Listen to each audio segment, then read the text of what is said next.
Hey guys, what's going on? It's Nightwolf here. With the recent leaks and all the rumors concerning Resident Evil's future, I wanted to make a wish list on everything I would want in the next game. Especially since people are saying we will have a reveal trailer or something during Summer Game Fest. So here's a side video while I take forever on this rewind or die video. Number 1. Character customization. One of my favorite things about this franchise is all the different looks and outfits each character has. From Leon's iconic raccoon police department uniform to Sheva Alomar's fairy tale costume, or even Chris Redfield's zebra costume.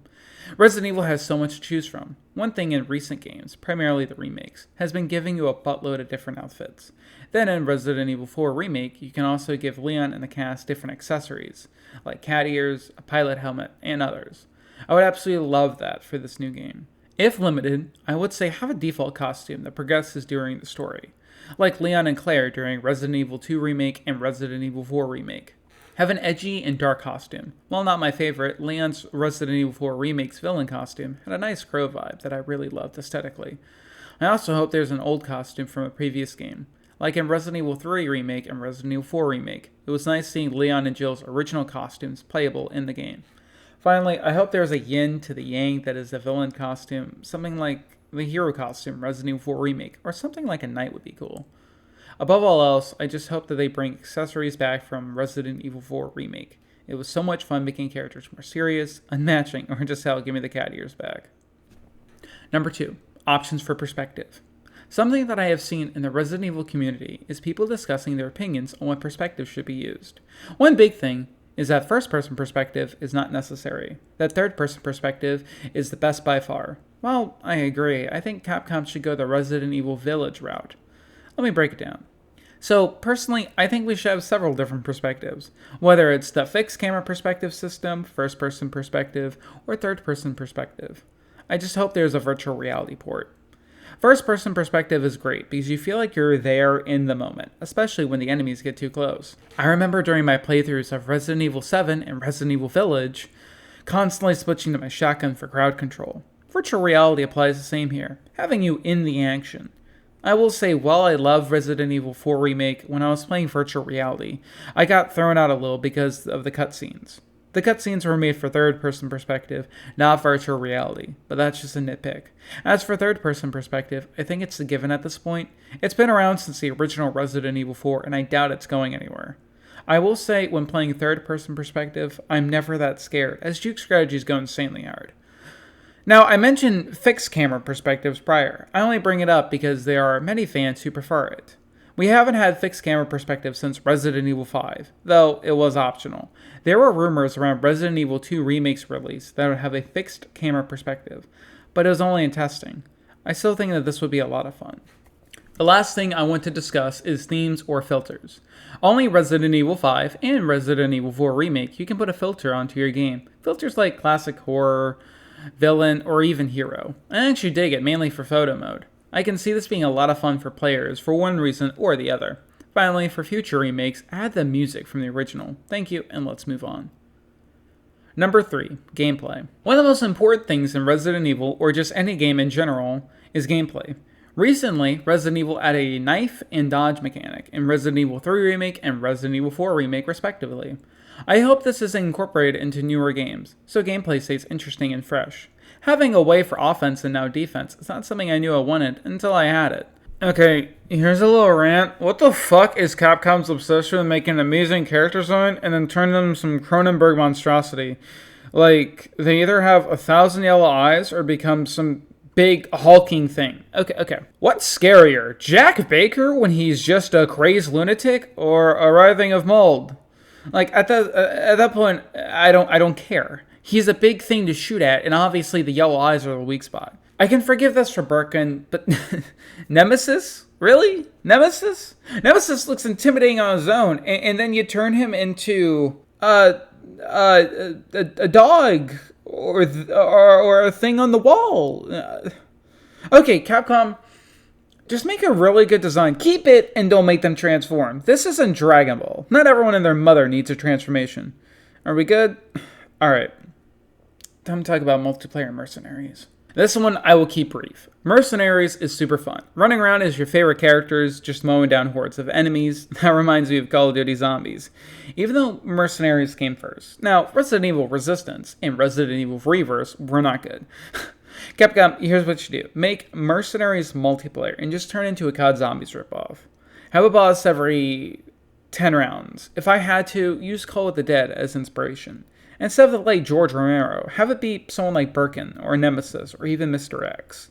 Adding on to that, I do think playing as the villains, like Lady Dimitrescu, Heisenberg, was a lot of fun. All their kits were unique, and Resident Evil 4 Remake just expanded upon it. Not super much, but I truly have no complaints. Speaking of expanding, number 4. Upgrades and Merchant. Upgrades have been a thing in Resident Evil for a while now.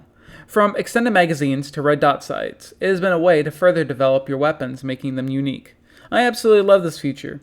It gives every weapon love and character, from the bayonet on the M1897, giving you a good long-range melee, to the TMP in its stock, allowing you to blitz just about every enemy.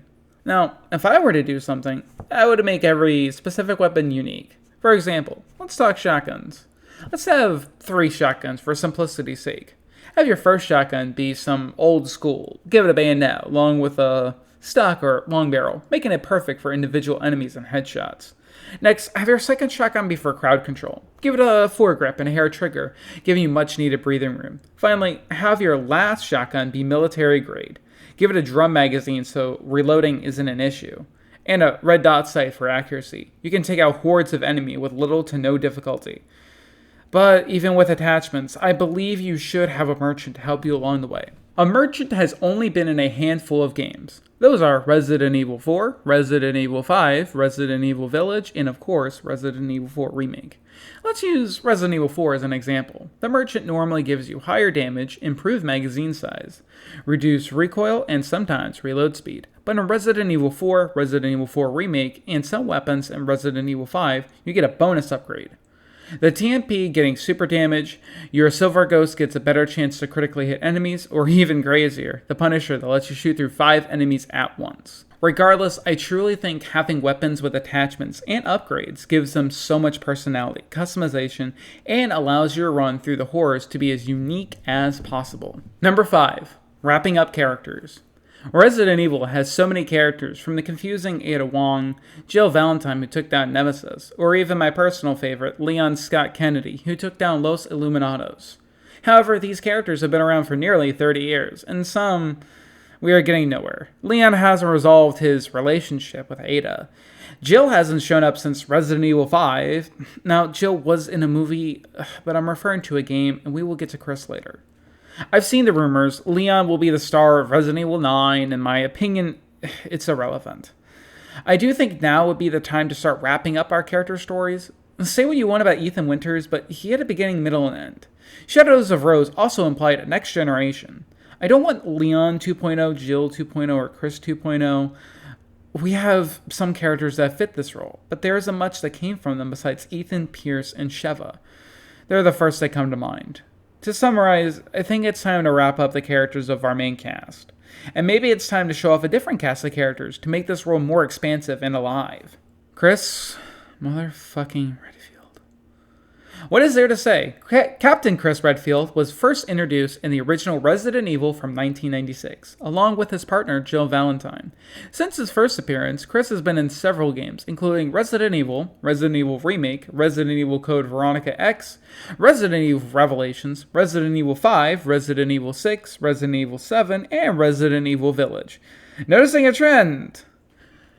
Don't get me wrong.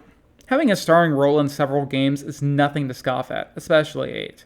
However, that is my point. There is such a focus on Chris recently. Ignoring the remakes, Chris has had so much going on. My main reason is confusion. Capcom, since Resident Evil 6, has this plot point about how after killing Albert Wesker, Chris is done with all this and wants to retire. Chris constantly says how he wants this to be over, or when will it be over? My man is done, and so am I. Now, I truly don't hate Chris, but other characters like Jill haven't shown up since Resident Evil 5, and not playable since Resident Evil Revelations 1, or hell, Claire hasn't been around since Resident Evil Revelations 2. It just confuses me, and that's my main reason for wanting to wrap up characters and their storylines. I I will mention, yes, there are anime movies in canon, but I don't count them for this discussion. I know Capcom will wrap up Jill, Leon, Ada, Claire, or even Chris's story in a movie. Just for this next game, unless it's a remake, don't make Chris show up again. I am so done, and so is he. To summarize, there are a lot of leaks about the next Resident Evil game and what it will be. For me, I don't care if it's Resident Evil 9 or another Resident Evil remake. I would love different options for customization. I hope there are different perspectives, whether it's the new first-person perspective, the classic third-person perspective, or even the old-school fixed camera angles. Just please make a PlayStation Virtual Reality port. Capcom, I know the gameplay will be top-notch and fun. Just praying you keep the new stuff from recent titles. I want upgrades and hopefully a merchant. I beg Capcom writes final endings for these characters I grew up with for the past 30 years. Finally, no Chris Redfield. I pray Capcom hears my pleas, so my playthroughs will be unique and different from everyone else's. No one has the same Resident Evil 4 or its remake playthrough. Hell, when I recently played Resident Evil 5 with my sister, we had completely different loadouts. All said and done, I love the Resident Evil franchise and Capcom. I also hope you enjoyed this video. I want to thank you all for watching and... Jacob, can you come downstairs, honey? Okay, Mom. Bye, everyone. I gotta go.